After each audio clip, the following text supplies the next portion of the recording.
Alors, je suis Zvonimir Farka-Petešić, l'ambassadeur de Croatie au Maroc, et je suis très heureux d'avoir pu participer aujourd'hui au séminaire consacré à la révision de la nouvelle politique européenne de voisinage, qui concerne nos 16 voisins de l'Union européenne, donc les 10 voisins du partenariat du sud de la Méditerranée et les 6 voisins du partenariat oriental, donc à l'est de l'Europe.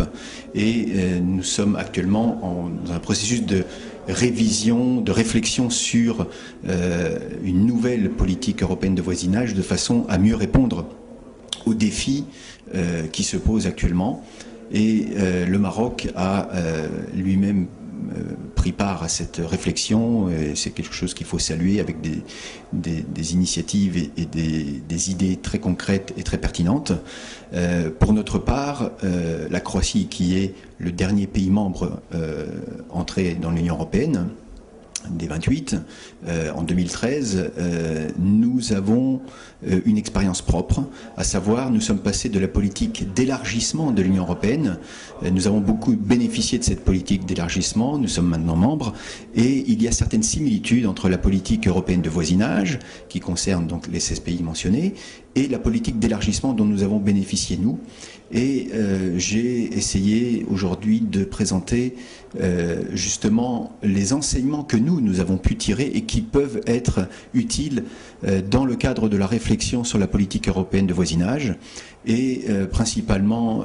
j'en mentionnerai 3, à savoir la conditionnalité, c'est-à-dire ce qu'on appelle le more for more, ou en faire plus pour recevoir davantage, qui existe aussi bien dans la politique d'élargissement que dans la politique européenne de voisinage.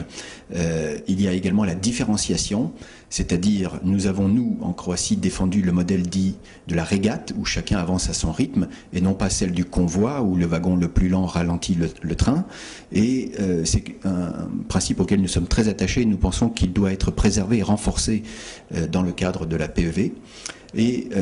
donc voilà, ce sont deux principes importants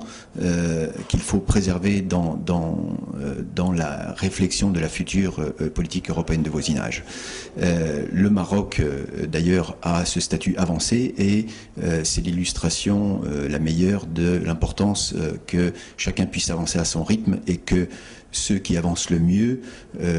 qui affichent davantage d'ambition, puissent recevoir davantage en retour. Dans la situation géopolitique actuelle, il est important, évidemment,